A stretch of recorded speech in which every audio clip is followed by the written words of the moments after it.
Mari kita berdoa.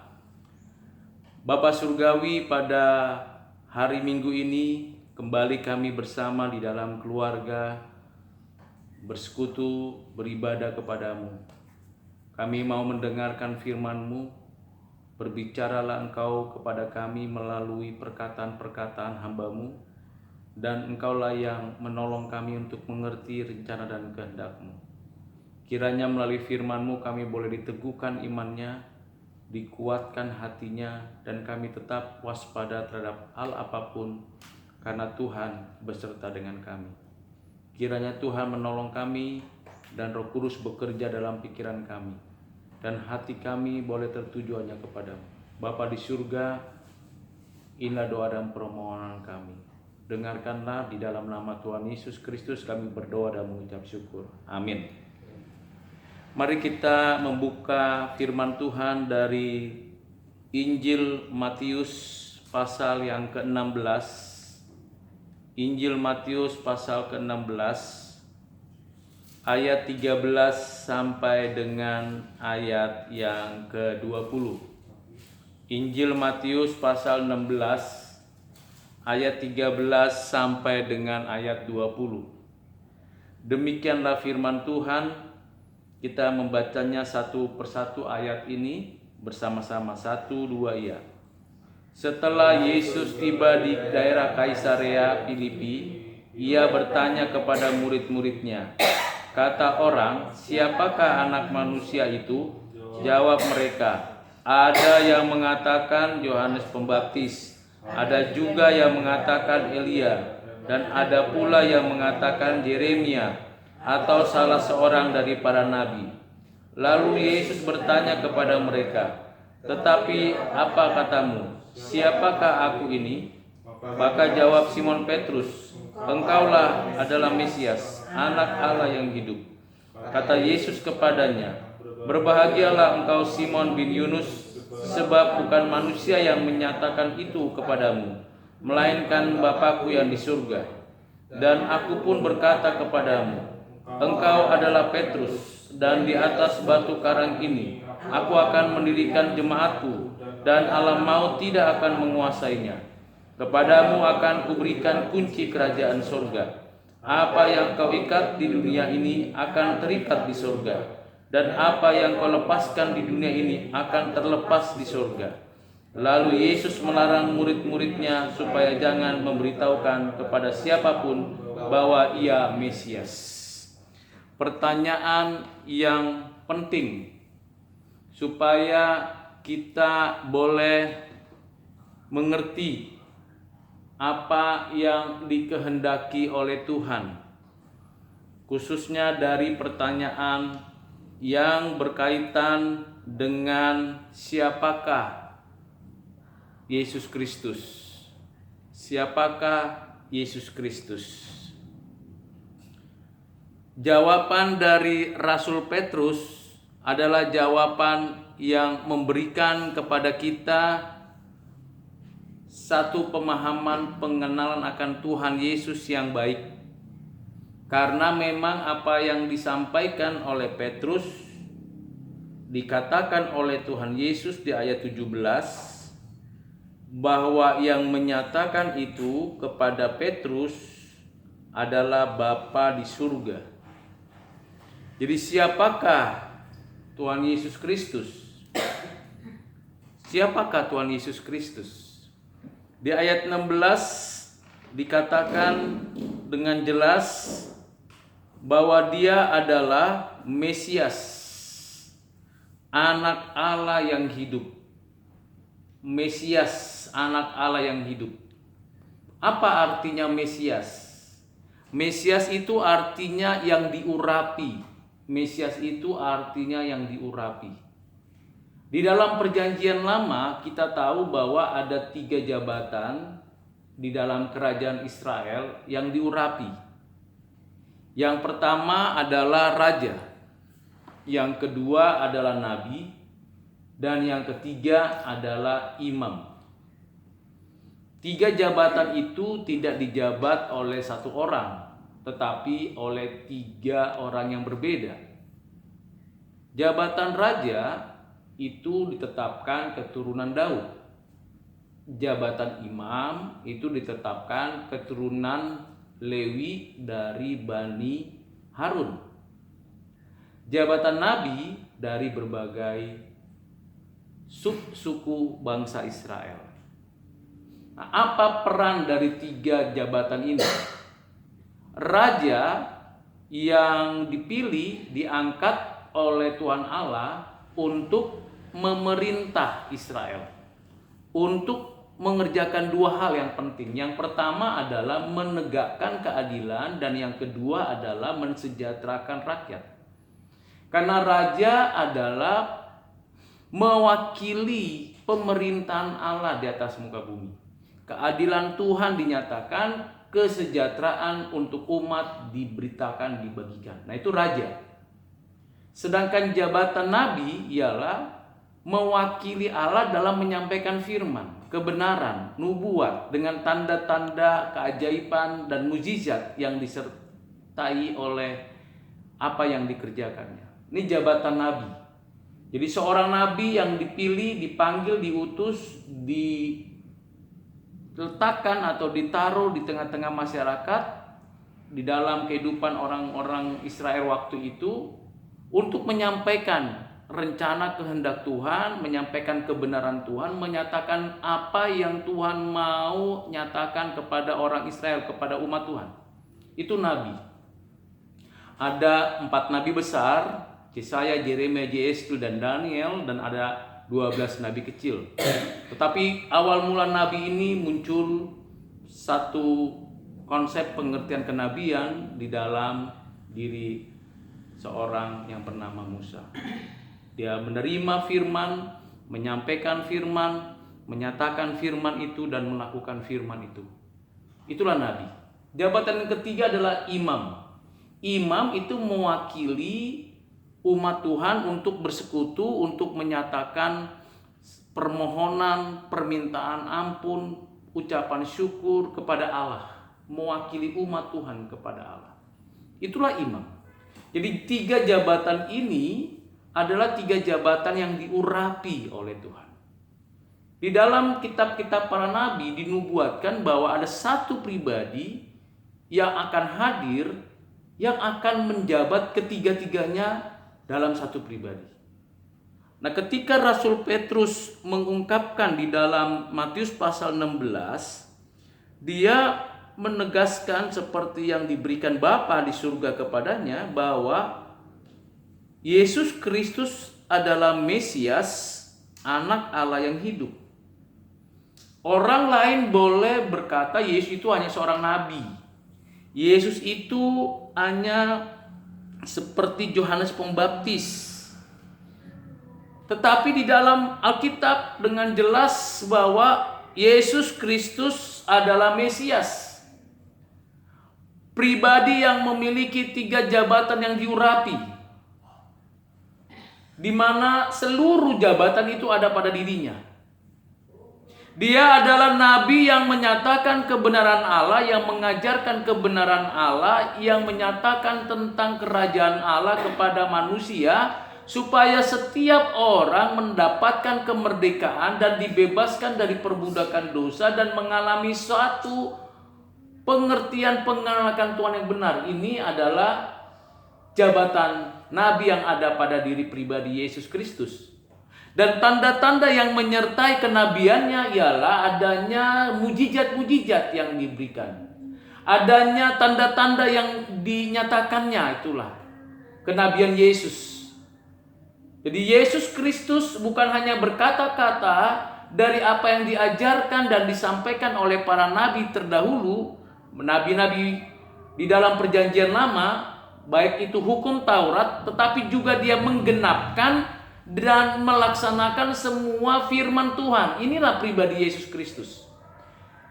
Nabi yang menyatakan kebenaran, nabi yang menyatakan tanda-tanda kebenarannya, dan diberitakan melalui cara-cara yang sangat sederhana tetapi mendalam, dengan perumpamaan-perumpamaan, contoh-contoh, dan juga segala pernyataan-pernyataan yang menjelaskan kebenaran-kebenaran Allah. Ini seorang nabi.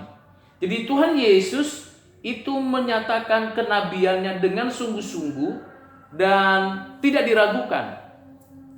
Yang kedua, dia adalah raja di atas segala raja. Raja yang menegakkan keadilan, yang menyatakan kesejahteraan. Bahkan orang-orang yang melihat mujizat 5 roti 2 ikan ingin menjadikan dia raja. Waktu orang-orang Majus datang ke Bethlehem, ke Yerusalem, adalah untuk menyembah raja yang baru lahir. Waktu Yesus mau disalibkan dan dipakukan satu tanda di atas kayu salibnya, yaitu inilah raja orang Yahudi.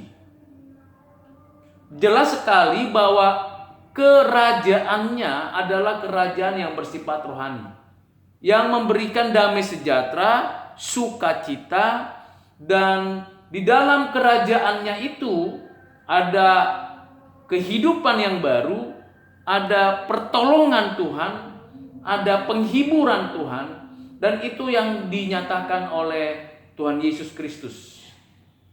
Dan yang ketiga, dia adalah sebagai imam. Imam yang mempersembahkan dirinya sebagai korban persembahan, sebagai kurban yang menebus dosa kita, yang membawa dirinya sendiri sebagai imam dan menyerahkan nyawanya sebagai pengganti menebus dosa-dosa kita kepada Allah Bapa. Siapakah Yesus Kristus? Imam yang menyatakan seluruh keberadaannya kepada kita semua. Dia mewakili kita, dia membawa kurban persembahan itu, dan kita akan peringati pada setiap Paskah bahwa ada kematian Kristus di atas kayu salib dan ada kebangkitan Kristus dari kematian. Karena kurban itu sudah dipersembahkan dan diterima oleh Bapa, dan kita menerima penebusannya, dan akhirnya kita mendapatkan hidup yang baru. Pertanyaan dari Simon Petrus ini membawa kepada kita satu pengharapan yang meneguhkan iman. Yesus Kristus bukan sekedar nabi, tapi dia adalah nabi di atas segala nabi, yang menegakkan kebenaran, menyatakan kebenaran, dan melakukan kebenaran dengan sempurna. Yesus Kristus adalah raja di atas segala raja. Bukan raja yang berganti-ganti dinasti, bukan raja karena kekuatan militer, bukan raja karena keturunan manusiawi belaka, bukan raja karena kehebatan dan pilihan rakyat, tetapi raja yang dari Allah. Raja semesta alam, raja dari hidup kita, raja dari orang-orang percaya, yaitu raja gereja, raja yang beranugerah, raja yang menyatakan pemerintahannya dengan adil, dengan baik, dengan mulia. Dia juga bukan hanya sekedar imam, tetapi dia adalah imam besar agung yang menyerahkan nyawanya sebagai kurban persembahan satu kali untuk selamanya. Dan juga bukan hanya itu, dia sendiri yang membawa persembahan itu. Dia bukan hanya mengerjakan semuanya itu di atas muka bumi ini, tetapi juga ketika duduk di sebelah kanan Allah Bapa sebagai imam besar agung, dia bersyafaat berdoa bagi kita. Saat ini, ketika kita mengalami kesulitan dan kesusahan oleh karena kondisi-kondisi yang luar biasa, penyebaran virus COVID-19 ini, apakah Tuhan berdiam diri saja? Jawabannya tidak. Tuhan tekun berdoa. Berdoa untuk kita satu persatu. Tuhan memperhatikan kita dan mempedulikan kita. Ada waktunya orang-orang tertentu dipanggil Tuhan. Melalui penyakit ini, melalui virus ini dipanggil Tuhan, dibawa kembali kepada Tuhan. Tetapi ada yang tetap bertahan. Ada yang tetap dijaga dan dipelihara Tuhan. Kita bagian daripada itu. Karena apa? Karena Tuhan adalah Raja semesta alam yang berdaulat mutlak atas segala sesuatu. Tuhan adalah Tuhan yang memberitakan firman melalui Alkitab yang kita baca, melalui pekerjaan Roh Kudus di dalam hati kita. Tuhan adalah Tuhan yang terus bersafaat untuk kita, membela kita dan memberikan kepada kita penghiburan, pengharapan karena janji-janjinya. Karena pengharapan yang diberikan oleh Tuhan itu terletak pada janji-janjinya, dan janji-janjinya adalah janji-janji yang meneguhkan, menguatkan, dan menolong kita. Itulah sebabnya pernyataan dari Rasul Petrus ini memberikan kepada kita satu kekuatan yang baru. Sekalipun kesulitan, ingat Yesus Sang Mesias yang pernah menderita dan bangkit dan mengalahkan maut. Yesus Sang Mesias yang telah memberitakan kebenaran, melakukannya dan menyatakannya. Yesus Sang Mesias yang memberikan kepada kita damai sejahteranya, sukacitanya.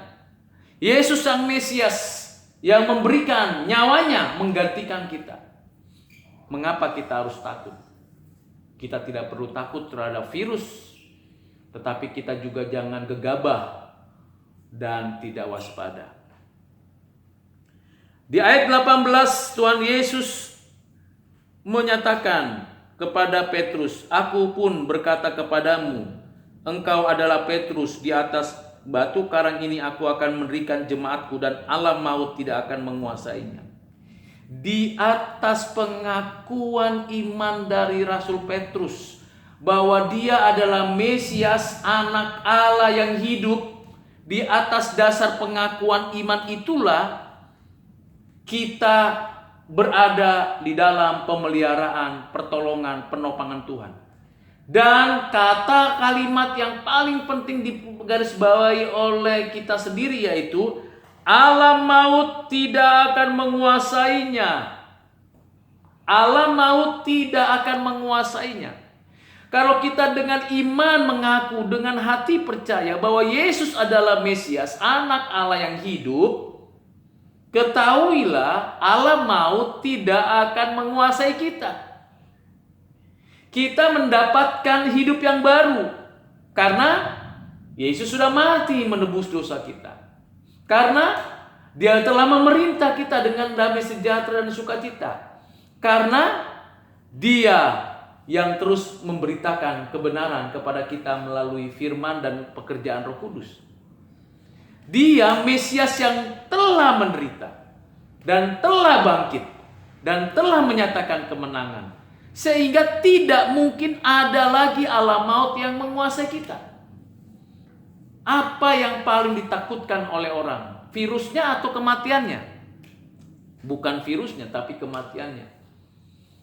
Betapa sedihnya kita melihat orang-orang yang mendahului kita dan tidak bisa dilakukan seremonial keagamaan oleh karena kondisi dan situasi yang tidak memungkinkan. Tetapi ketahuilah bahwa alam maut tidak akan menguasainya. Kalau dia orang percaya, dia kembali kepada Tuhan yang sudah berjanji dan janjinya kekal selama-lamanya. Tetapi untuk kita yang masih diberikan kesempatan hidup, ketahui juga alam maut tidak menguasai kita. Andai kata di kanan kiri kita ada virus, ada kesusahan dan kesulitan, itu akan berlalu, akan kita lewati. Karena kita tidak takut dengan kematian lagi. Kita sudah berada di dalam kemenangan. Tidak ada yang bisa menguasai kita. Untuk itu jelas sekali Yohanes di dalam Injilnya memberikan satu penekanan ketika berbicara tentang apa tujuan Injil itu ditulis, dicatat. Di ayat 31 Yohanes pasal 20 Demikian firman Tuhan. Tetapi semua yang tercantum di sini telah dicatat supaya kamu percaya bahwa Yesuslah Mesias, Anak Allah, dan supaya kamu oleh imanmu memperoleh hidup dalam namanya. Yesuslah Mesias, Anak Allah, supaya kamu oleh imanmu memperoleh hidup dalam namanya. Di dalam nama Yesus ada kehidupan. Alam maut tidak menguasainya. Disitulah kita punya pengharapan dan disitulah kita mendapatkan kekuatan. Kita tidak perlu ragu akan janji Tuhan. Apa buktinya? Dia Mesias yang menderita dan bangkit dari kematian. Apa buktinya? Dia akan datang kembali menyediakan tempat bagi kita. Tetapi selama kita masih hidup dan ada kesempatan untuk berbuat yang lebih baik, jangan sia-siakan.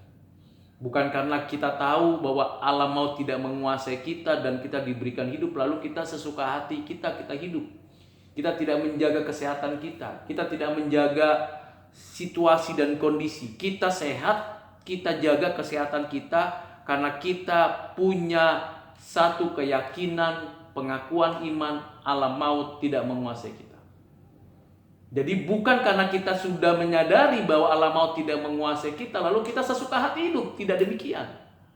Justru karena kita sadar bahwa kita memiliki hidup di dalam Kristus, kita memiliki satu kekuatan jaminan bahwa alam maut tidak menguasai kita, maka itulah sebabnya kita harus bertanggung jawab untuk hidup kita, untuk tidak melakukan hal-hal yang buruk, tidak merugikan orang lain. Dengan kita tetap di rumah, dengan kita tetap menjaga jarak, dengan kita tetap memberikan kesempatan kepada pemerintah menyelesaikan persoalan-persoalan kesulitan daripada penyebaran virus ini, kita makin yakin bahwa memang Tuhanlah yang memberi hidup. Karena Dia adalah Raja semesta alam, berdaulat atas setiap hidup kita. Tidak ada satu inci pun di mana tidak Tuhan katakan ini milikku. Semua milik Tuhan. Semua milik Tuhan. Hidup mati kita milik Tuhan. Tetapi kita mendapat jaminan. Mari kita syukuri kepada Tuhan akan apa yang sudah Tuhan berikan. Ayat yang ke-19 dikatakan, kepadamu akan kuberikan kunci kerajaan surga. Apa yang telah kau ikat di dunia ini akan terikat di surga. Dan apa yang kau lepaskan di dunia ini akan terlepas di surga. Ada dua realitas, dunia dan surga. Di dunia ini kita bisa terikat, bisa terlepas. Di dunia ini kita bisa terikat, bisa terlepas. Tetapi kalau kita betul-betul hidup di dalam Tuhan yang sudah menjamin kehidupan kita, maka kita tidak perlu takut lagi. Yang mengikat kita, dosa akan dilepaskan. Yang mengikat kita, kuasa maut dilepaskan. Dan kita mendapatkan satu kebebasan yang murni dari Tuhan. Selagi kita masih hidup di muka bumi ini dengan tubuh yang fana ini, cepat atau lambat kita akan mengalami satu kematian. Tetapi ketahuilah, kematian bagi orang-orang yang percaya itu bukan akhir. Kematian bagi orang-orang percaya itu awal kehidupan yang baru. Kenapa? Karena alam maut tidak menguasainya. Kiranya apa yang Tuhan berikan kepada kita meneguhkan iman kita, menguatkan kita. Mari kita tetap bersandar kepada Tuhan, Sang Mesias, satu-satunya Mesias yang dari Allah. Tidak ada Mesias yang lain kecuali Tuhan Yesus Kristus. Amin. Mari kita berdoa. Bapa di surga, terima kasih bahwa Engkaulah Mesias, Raja semesta alam, Nabi di atas segala nabi, Imam besar agung kami, yang sudah mati menebus dosa kami, yang sudah bangkit mengalahkan maut, yang duduk di sebelah kanan Allah Bapa, yang menyediakan tempat bagi kami, di mana kami boleh terus didoakan oleh Engkau ya Tuhan, dan kami terus dibela. Bahkan janji-Mu bahwa alam maut tidak akan menguasai kami. Kami bersyukur kepadamu ya Allah, oleh karena Kristus anak-Mu yang tunggal itu menyatakan dirinya, menyampaikan kebenaran-kebenaran yang memerdekakan kami, yang menolong kami untuk mengerti rencana dan kehendak-Mu. Bapa kan kami bersyukur kepadamu. Engkaulah ya Tuhan yang adalah Raja dalam hidup kami, yang memerintah hidup kami, sehingga keadilan dan kesejahteraan boleh turun atas kami. Kami bersyukur atas seluruh keberadaanmu. Engkaulah Sang Mesias yang menyatakan diri dari Allah untuk diri kami, sehingga kami mendapatkan hidup yang baru, hidup yang kekal. Itulah jaminan dalam hidup kami.